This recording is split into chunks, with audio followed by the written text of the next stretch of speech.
दोस्तों सहारा प्रणाम। आप सभी को कमांड ऑफिस में हुई कुछ असल बातों के बारे में बताना चाहता हूं। झारखंड और बिहार के 30 सीनियर एक्टिविस्ट ने बोकारो जोन के जरिए कमांड ऑफिस को लेटर लिखा और वहां से परमिशन लेकर 30 मार्च को लखनऊ कमांड ऑफिस पहुंचे। क्योंकि 31 मार्च को महावीर जयंती की वजह से कमांड ऑफिस में छुट्टी थी, इसलिए 1 अप्रैल को ज्योति दिवस पर उनके लिए सहारा टावर में दोपहर 1:30 पर मीटिंग रखी गई। मीटिंग में कई बातों पर चर्चा हुई। आइए जानते हैं वो क्या बातें थी। वर्कर्स के कमीशन, कर्मचारियों की सैलरी, ऑफिस का किराया और बकाया टैक्स का डेटा सुप्रीम कोर्ट में जमा किया जा चुका है।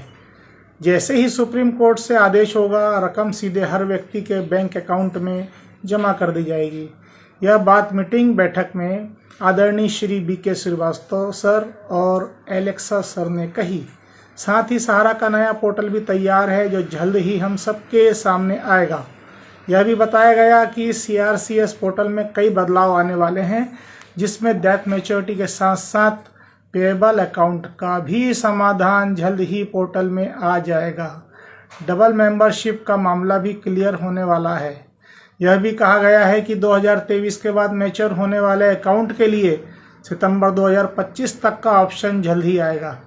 सहारा प्रॉपर्टी पर चूंकि कोई लोन नहीं है, सिर्फ सहारा स्टार होटल पर लोन है। फिलहाल होटल से होने वाली इनकम लोन रिकवरी में जाएगी। दूसरी प्रॉपर्टी पर कोई लोन नहीं है। कहा गया है कि 4 सोसाइटी के संबंध में स्कीम एक ही सोसाइटी के मर्ज होने वाली है। कहा गया है कि कंपनी के खिलाफ केस ज़्यादा होने की वजह से हायर मैनेजमेंट अभी आगे नहीं आया है।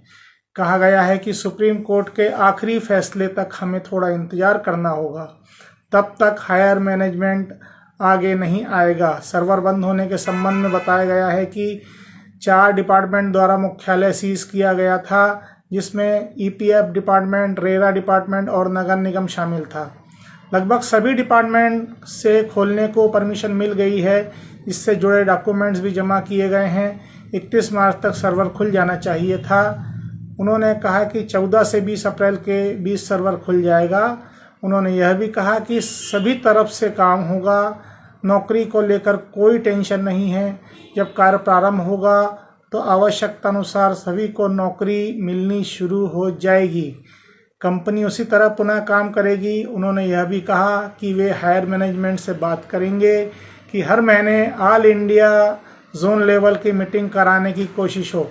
उन्होंने यह भी कहा कि यूट्यूबर सोशल मीडिया के जरिए सहारा कंपनी के बारे में जो गलत मैसेज फैलाया जा रहा है, उन सब के खिलाफ लीगल एक्शन लिया जाएगा।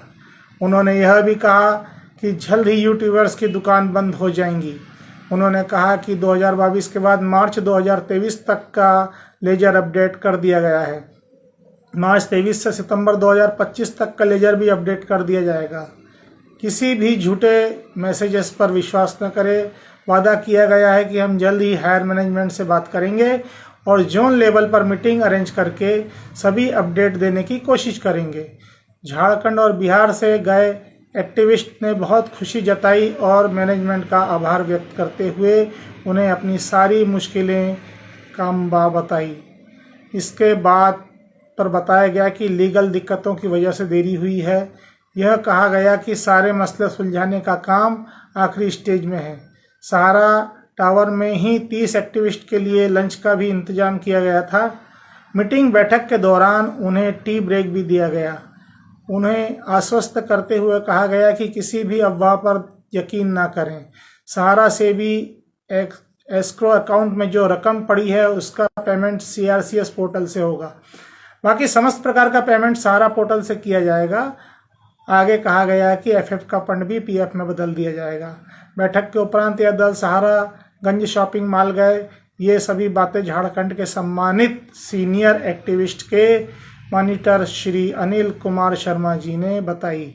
इसलिए टेंशन लेने की कोई ज़रूरत नहीं है मित्रों। सहारा प्रणाम।